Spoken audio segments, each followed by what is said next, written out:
Fire Radio.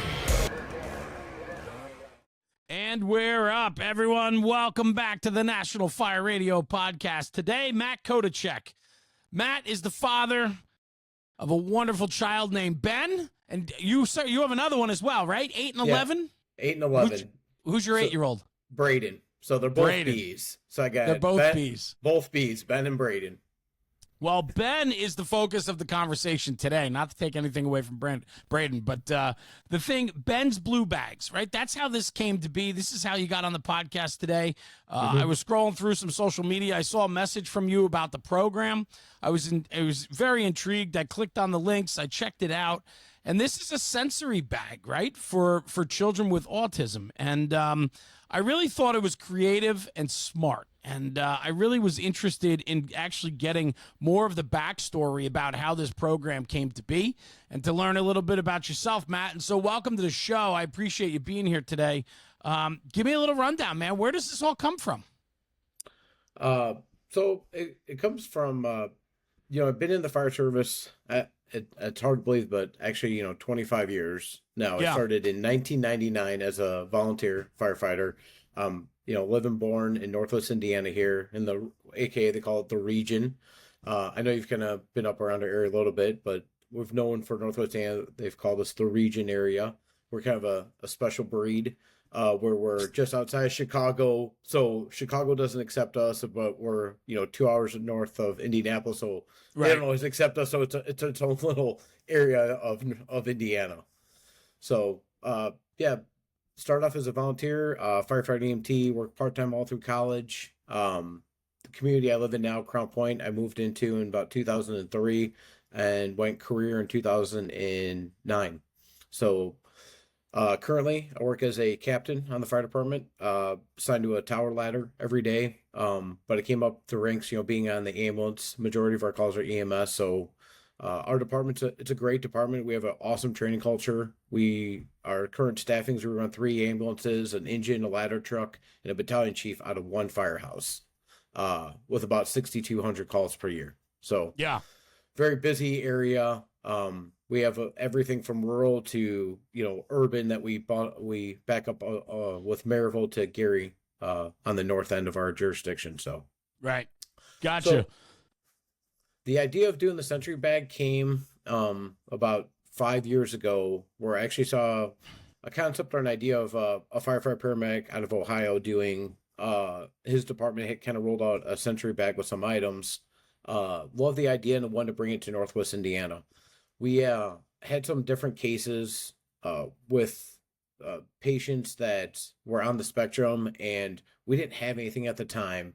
And having Ben and just kind of learning about Ben's autism, in about the same time, the perfect storm collided where, I brought this idea as a sensory bag, and initially it was just kind of, here's some items, and, it didn't really have a name for it or anything. And we're like, Ben's favorite color is blue, Ben's on the spectrum, and Ben's Blue Bags just kind of went together. And from there, when I took it to the fire chief for the first time, I'm like, hey, chief, that's what I want to roll up. This is what I do. He's like, hey, that's cool. Show it to him. He's like, now present it somehow. And that added the education that nobody was doing. You might be at some education on autism. There's some stuff out, here's a sensory bag, but putting this whole thing together of how to use a bag, what to look for with autism, and how much it really ties into the fire service more and more every day that I'm seeing now 5 years later, working with people that will tell you they're on the spectrum, or new recruits that, as fire instructors, we have to, understand that they think different because they're on the spectrum, and the increasing numbers, increasing calls, and then the awareness, how much it ties into our fire behavior, or basically fire attack. What we're doing in search and rescue is tied into autism, right? If it's a child that has a tendency to wander or elope, that house is going to be more fortified. You're going to see more locks on doors and stuff like that. Or in the opposite case of where they don't escape, they don't recognize danger, that on a search and rescue, we're going to have a harder time because they're not going to want to come out with us. They might continue to resist or restrained. So that part in firefighting, a couple years ago we didn't talk about. We just talked about doing a search, going in, finding them, locating them, getting them out, right? What happens when they're special needs? And these numbers are increasing every year with people being, diagnosed with the autism spectrum.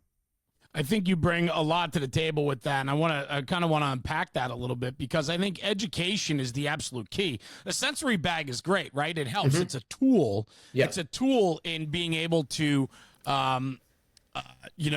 get to be able to like connect with the patient, right? And that's maybe on the medical side, right? So the sensory bag is a great way. It's got a lot of different tools. We'll go through it in a few minutes, and I'd love for you to break it down of why certain things are in there and so forth.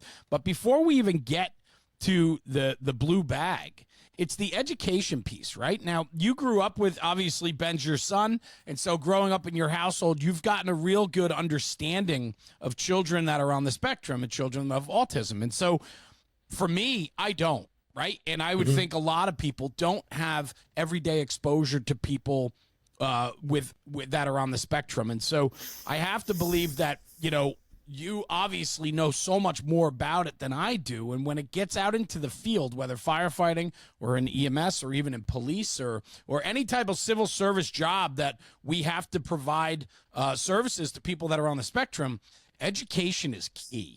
And I think that's what really stood out to me with your program with Ben's Blue Bags. It's a two-part system. It's one, the education, and then the second part is how do you use the tools like Ben's Blue Bag? How do you use that tool, right, to facilitate aid and care for people? And I never thought about until right now with this conversation about when it does come down to standard fireground operations. And you're right, people with autism, if they tend to wander, the homes are going to be more fortified. There's going to be more protection in place. It's simple things like that should be part of the conversation. Things to look for, awareness, right? I know the numbers in autism continually climb every year.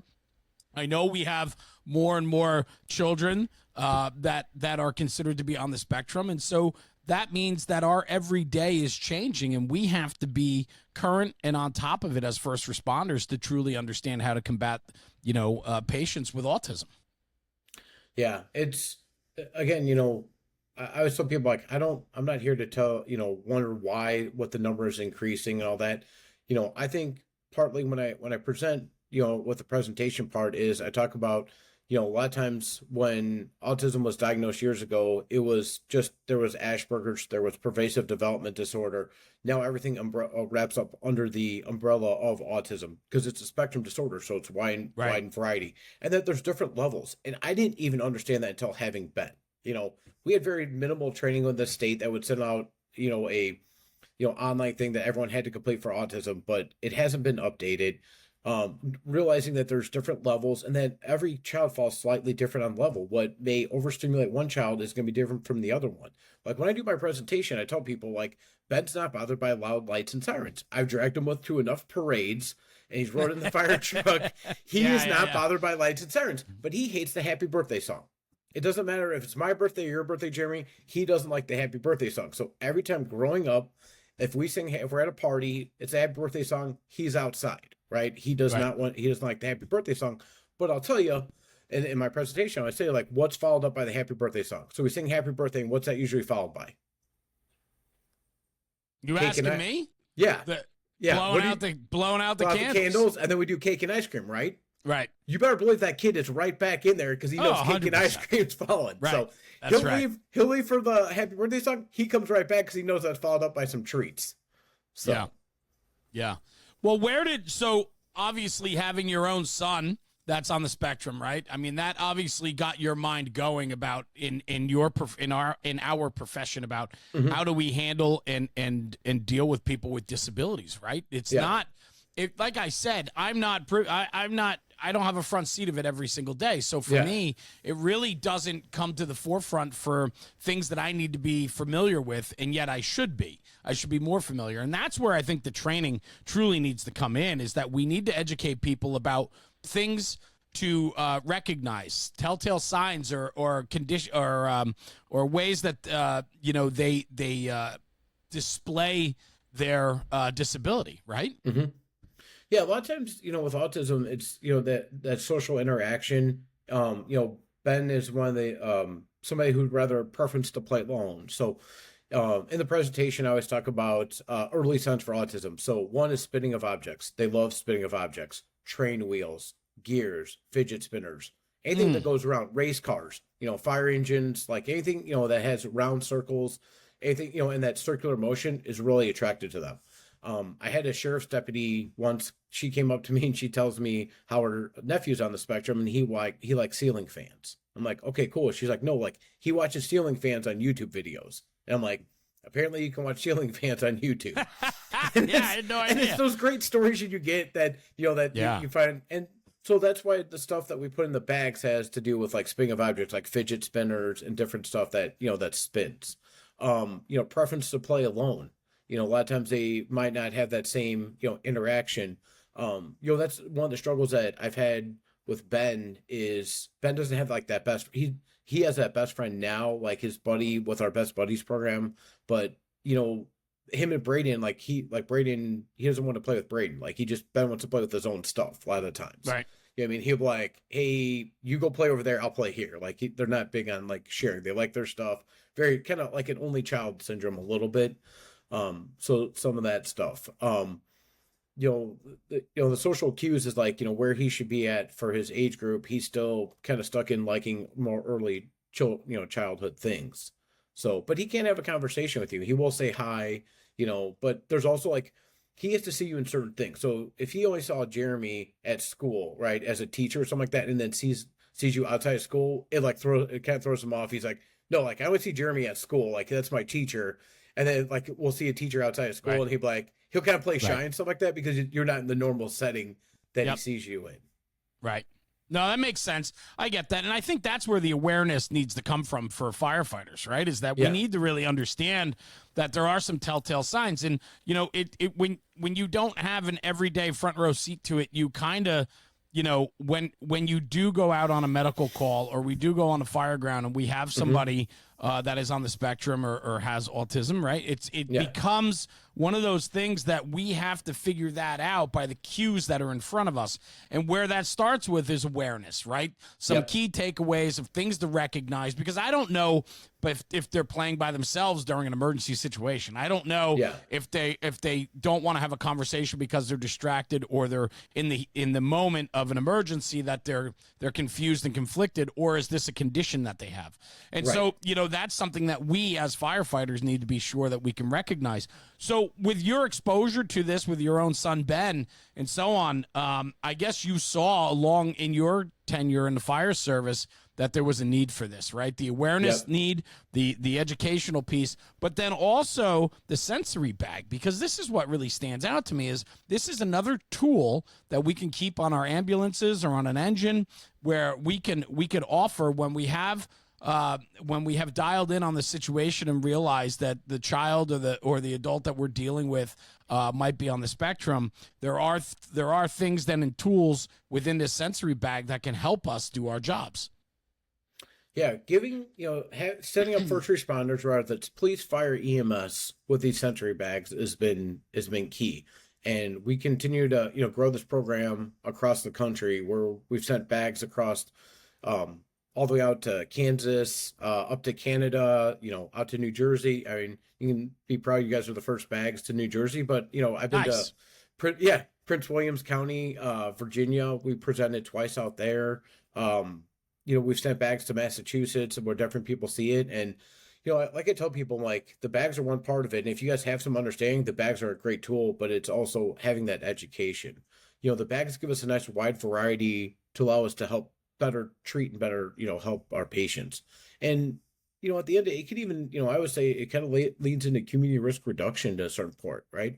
If a fire company can get on scene first before an ambulance or a police officer can get on scene first and calm that situation down, they don't need to be transported. And it lets that ambulance go back in service and be ready for, an emergency where somebody could be having a cardiac problem or true like needing transport. Most of these time, these calls need some basic understanding and giving our first responders some tools or items that allow to, one, establish a rapport with the child, but two, let them keep the item.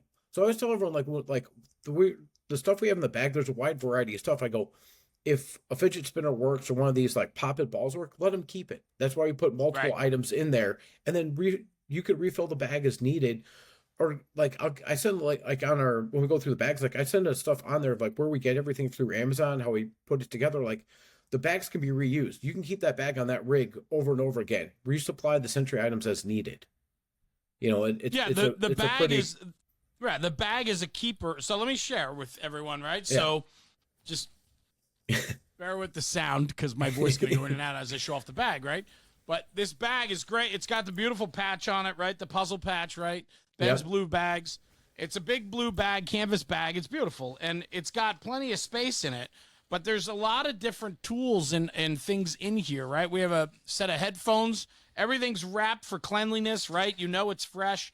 You have coloring. You have, I love this, the Amazon links for restock for the actual department. They understand the tools that belong in there. You have, so this here, the inventory list, right? Yep. So it gives you all the ideas of what's needed in there. The bag, fidget spinner, earmuffs, dry erase marker and board, Ziploc bags, Rubik cubes, rubber worm, squeeze ball, soybean, rings, lava flip, bendy snake. These are all things that I assume you have figured out over time that these are toys and learning devices that children on the spectrum are looking for. These are things that they enjoy working with. These are important things. I mean, I love it. Here, let's go through. So, gosh, there's so much stuff in here, man. But, you know, like giraffe with suction cups, right? Like you have, you know, a robot with slinky legs, right? Like it's all these things. Look at this. You know, it's all these different tools, right? That, you know, a lot of kids have grown up. And so, you know, these are things that are now readily available. And this bag will stay in your ambulance or in your engine, wherever you have space for it, wherever you're going out and having interaction with the public. And these are great tools. You put this tool bag down in front of the patient, find something that might consume their brains and let them have fun with it while you perform your activities, whether it's EMS or fire related and so on. So these are things, just a great tool bag of all different fun things. So you want to ask about beta testing it, right? So when I first came up with this idea, I saw the kind of Sentry bag, and I've redefined it over the years with buying some bigger items and what kind of works and not works. But when I first rolled this out, I took this up to with our fire department. We have like an EMS director for the ambulance system. That's who we kind of we report to for like protocols or whether we're going to add something or take it off, right? And when I first did the bags, I took it to the guys on shift, and one of the first prototypes, and I was showing the bag off, and I gave it to them. I gave it to all my guys on shift, and they started playing with the items, and they seemed pretty entertained with it. And I'm like, okay. And I took it up to Rob, and I showed Rob, and Rob was he was a former fireman himself, and I'm like, hey Rob, this is what I want to do on an ambulance, right? And he starts playing with the items, and he's like, I saw the look on his face, and he thought tinkering it like you are. And during every presentation, I literally stop and go, okay, we're gonna open the bags up, everyone's gonna play with the items. And if you look, right, everyone, I go, at the end of the day, I go, if it works on a bunch of firefighters, I think it's gonna work on some kids with special needs, like with autism and stuff like that, because every firefighter, every police officer is entertained with it. So if you guys are entertained with it, I think it's gonna work on some special needs kids. I couldn't agree more. And, you know, at the end of the day, it's a tool. Yeah. These are tools that maybe they're a little unorthodox for you and I, right? But maybe not even, right? What it takes is distraction. What it takes is engagement. And, you know, if you have a group of people within our society that require some additional tools to get them to help you help them, it's a no-brainer, right? I mean, this is a bag, and we carry all sorts of equipment on the rig. Oh, bags, right? Now this is bags. Just, we got a RIP bag. We got an EMS bag. We got all these different bags. It's another bag, you know, but it's very, specific that it's blue. It stands out. It's, and again, hopefully it'll help us as first responders better take care of the public. You know what I mean? Whether it's an adult or a child. Well, you mentioned first responders, right? So we're talking fire and EMS, but even for police, right? When there's police issues where they have to come to a house, maybe it's a domestic, maybe it's an issue at the home, and this is just another tool bag for them as well. And so you've had success with police departments also, correct? Yeah, we've had a huge success where more and more police departments want it. there was one of the neighboring communities. We've had the bags on the ambulances with the fire department. They had a problem at a grocery store. They called the fire department out. The police officer told me, he'd been a police officer for 25 years. He goes, nothing was working, man. He goes, every charm, every talk, nothing was working. He goes, the medics show up, the fire medics show up. They jump out, they grab the Ben's blue bag, and he goes, the situation turned 180, and they calm the situation down, fix it. And he's like, why do we not have these bags as police officers? Yeah. And it's what the fire service, we've done in fire and EMS is now, bled over to police officers going, yeah, we get there first. A lot of times that we need these too, that we can calm the situation down. Yeah, I mean, there's so much to that, and it just makes sense, right? And I think where it starts, I can't imagine anybody saying that this is not a valued tool and everybody should have them. I think where it comes down to, though, is that awareness and education piece, right? Mm-hmm. And that's the real big part of this, is we have to educate people why they need this tool, right? Until you have a situation where you're actually dealing with somebody that requires a tool bag like this, you don't know that this is even a thing. You don't know that this matters, right? Until it's too late. But to be able to have a tool like this accessible to you will certainly calm a situation, allow you to provide aid to the patient, or make a connection, and that's a lot of times what they need. Yeah. So and let me ask you this: with the program itself, I'm sure you share that one story with that police officer, but I'm sure there's a tremendous amount of other success stories that have come from this program, which has to fuel your desire to continually push this. Oh yeah. I mean, I get constantly, cases where people are using the bags or using the training. One of the recent trainings, or one of the recent cases that I'm working on highlighting for the presentation is one of my close friends who's a battalion chief for a volunteer department up here in Northwest Indiana. It was their Tuesday night training night. They get called for reported structure fire. Kevin gets on, he goes en route, his BC gets on scene early. They tell him it's a townhome. They have a reported 14-year-old girl who's nonverbal autistic, and she's upstairs, and it's a working fire. So Kevin goes in and starts his search, and he locates her in a closet. And at first she's kind of resisting, and it's all stuff that we've been talking about, that either they're going to resist or restrain, or they're going to wander elope. And this young girl was kind of resisting, and Kevin was able to make a grab, pull her out, get her down the stairwell, and pass her off to EMS, and had a successful rescue. And Kevin, he's like, everything you've talked about, Matt, he's like, you sit there and talk about your presentation, the 3 dangerous situations is water, fire, and, wander elopement. And, Kevin's like, we had a successful grab. That's story is awesome. Like, I'm adding, Kevin, a lot of times it was a tragic story we had out of Arizona that we talked about, was a young man who, it was a trailer fire, and he basically woke the family up, actually saved the family, because he woke them all up to learn them that the trailer was on fire, but somehow in the confusion ran back inside and perished next to his dad's bed. And that's one of those stories, man. Like, when I present, it's always hard for me to present that. We've had out of water, we've had a couple of drownings up here, and being part of the water rescue team, is important for me to still go out there and support my divers to help, when we have these calls. Unfortunately, we've had drownings due to water, where they have a high attraction to water. 90% of the deaths occur is water under the age of 14. It's a crazy statistic, and how many of these, drownings that we've had due to, attraction to water or wander elopement. The other one is, we had a young boy in Dyer whose mom I became, really good friends with, that he was struck and killed by a train. And that's a hard one to present, because Nicole's came with me to presentations, and we've worked together, that we've done over 400 bags in our county alone because of that. But that's always hard to, have to talk about Logan, and one, being friends with Nicole, who, that was her son, Logan. But then my fellow first responders, my colleagues, my friends were all on that call, and to see it still affects them. And, that ripple effect, it affects first responders, the families, all of us. We've tried to do good out of Logan's tragedy and done 400 bags, and continue to grow that awareness in our county alone, to put a bag in every police officer and firefighter's hand, fire department's hands. But it's the hard part. I pray that nothing, ever happens with Ben, that, thank God he was into fireman Sam and understand if there's a fire to get outside and all that. But that's always, Sure. worrisome me. You know what I mean? If you heard the smoke alarm, would he cover his ears or actually, evacuate and stuff like that? And that he understands those concepts.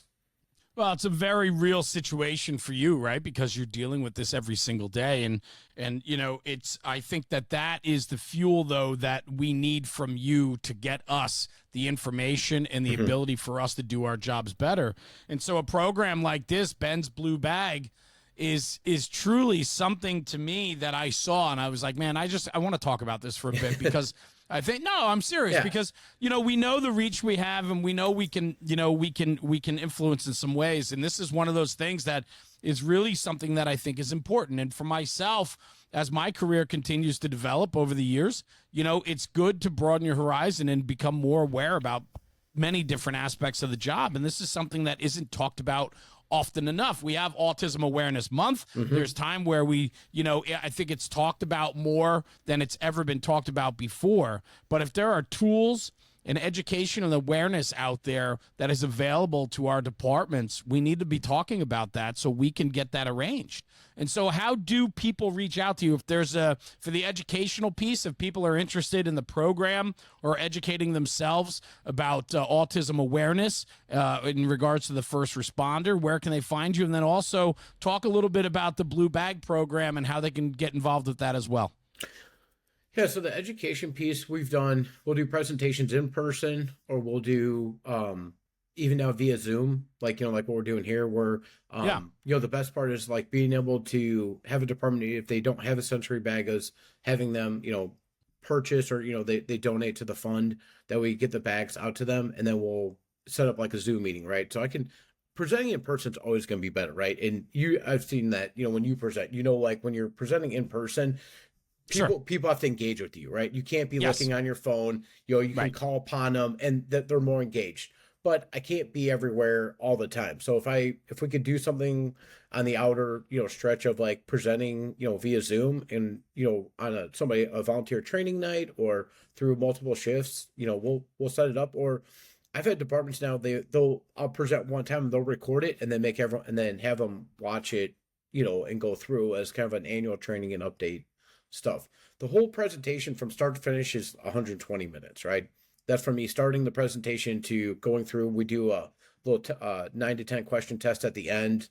I've even got it updated now, where when I started, it was on paper, that I started using like a program like Slido, where you could scan, I could put a QR code up, you could scan with your phone and take the little test online.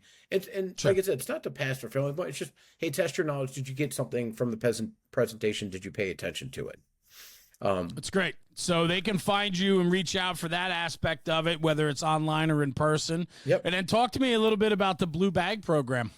So the bags, we continue to grow with getting the bags out to different responders. So we build the bags here in Crown Point, Northwest Indiana. A lot of times we have volunteers will help us kind of come in and help build the bags. Anywhere from the Red Cross, different social groups have kind of started to ask if they can come and help build the bags, the Boy Scouts.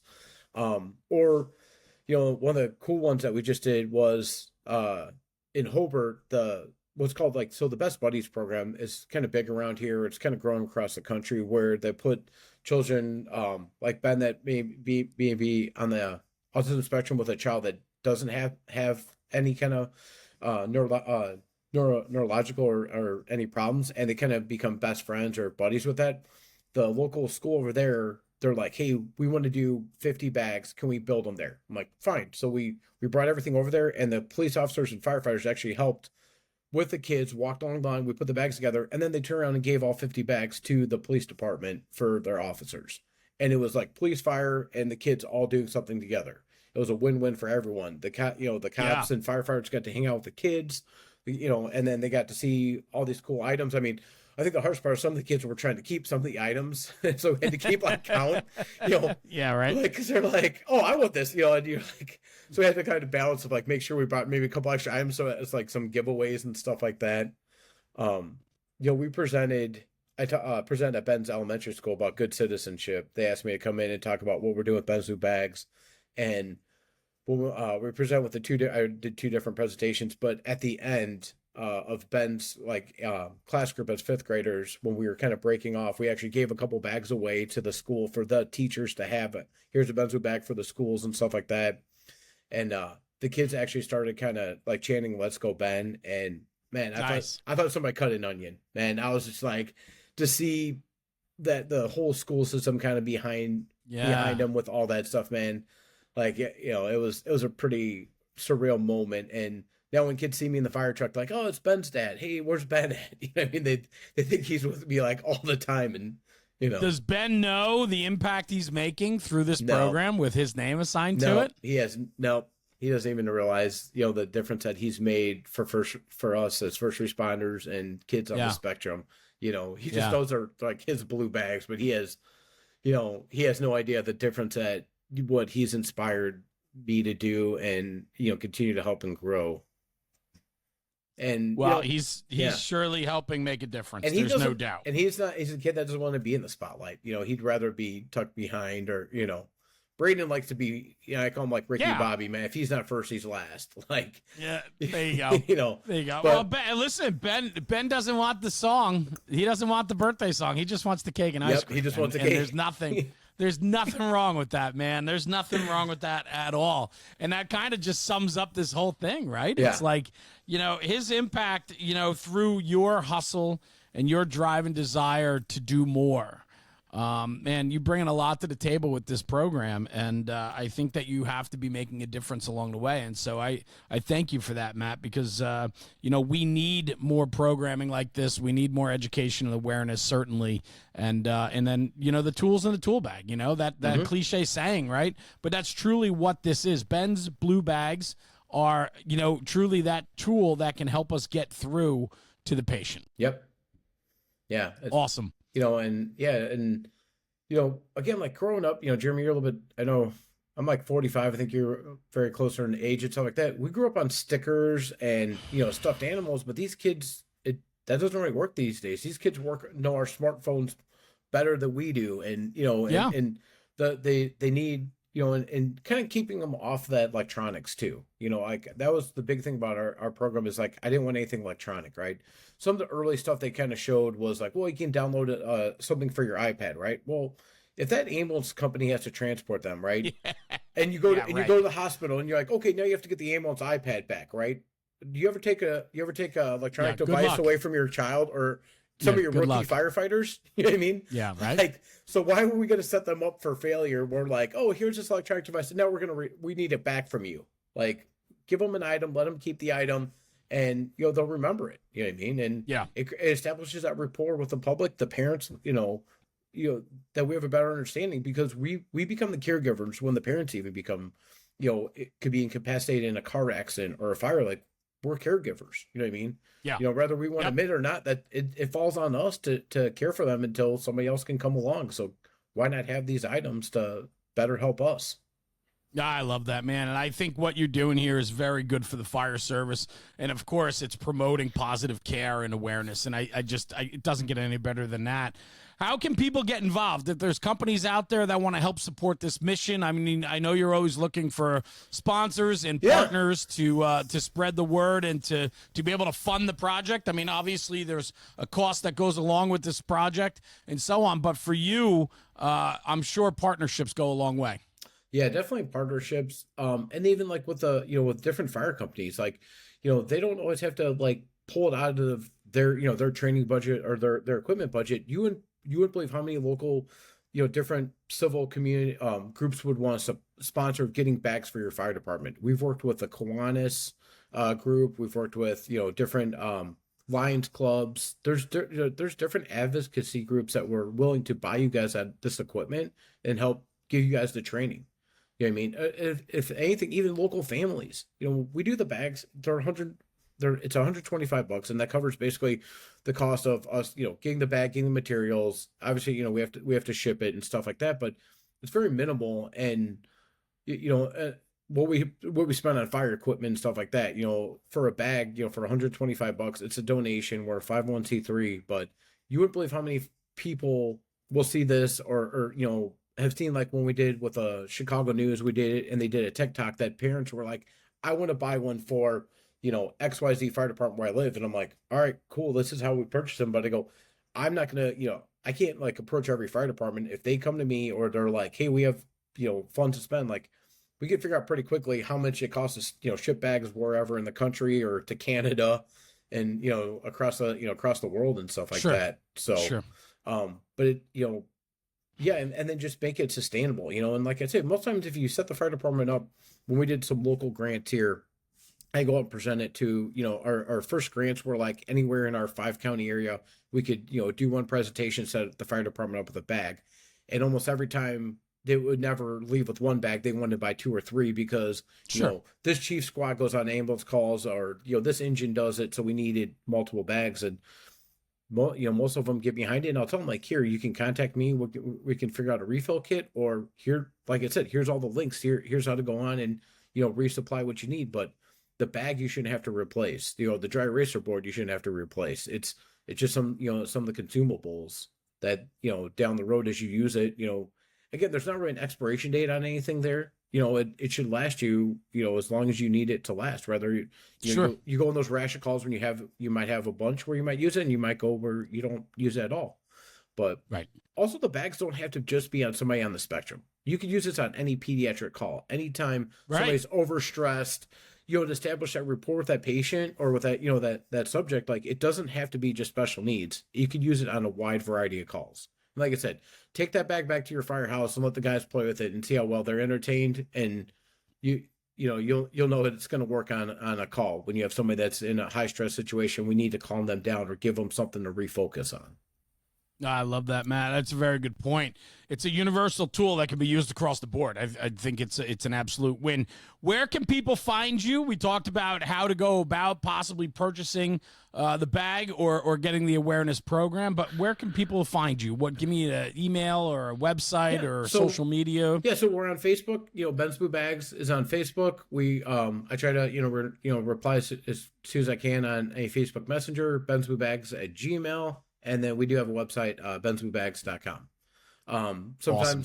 Yeah, and even comes up on our City of Crown Point website too. There's like a link and stuff like that. So even if they send to City of Crown Point, the fire chief will forward me to, like a lot of times he'll get inquiries where they hear, City of Crown Point, so they send it to the fire chief. Mark will send me a message like, here's another Ben's Blue Bag thing, just forwards it on to me. That's cool. Wow, so, it's nice that you have the support of your own department behind you in a program like this. I think that speaks volumes to the, to what a great program that this is. So well done, man. Well done. Matt, thank you so much for joining me today and sharing a little bit about Ben's story and the story of Ben's Blue Bag. Listen, man, that's a tongue twister when you say it fast. You know what I'm saying? Right. So Ben's Blue Bags. Absolutely. Ben'sBlueBags.com, right? And and they can find you on social media, on Facebook. It's a good way to get a hold of you there, or Ben's Blue Bags at Gmail. I believe you said as well. Yeah. Matt Kodiček, thank you so much for joining me today on the show. I appreciate you and bringing a little bit of awareness to the autism awareness. And, of course, this sensory bag offered by Ben's Blue Bags. Thanks, brother. I appreciate you joining me today. No problem, man. Thank you so much for having me. So hopefully we'll get to talk again sometime. That's it. We got to raise awareness and let people know what's happening out there. There's so many different aspects to the fire service, and this is just another tool that you could possibly put in your arsenal to help the public that we serve every single day. So, Matt, thanks for joining me. Tell Ben I said hello, please. I will, for sure. And hang on. I'm going to sign off the podcast. I'll come right back to you, okay? Don't go anywhere. Yep. Guys, thanks for tuning in for another episode of the National Fire Radio Podcast. Like I say at the end of every single episode, take this conversation, take it back to the firehouse and talk about it, because when we're talking about the job, we're making the job better. We'll see you at the next one. Jeremy, National Fire Radio.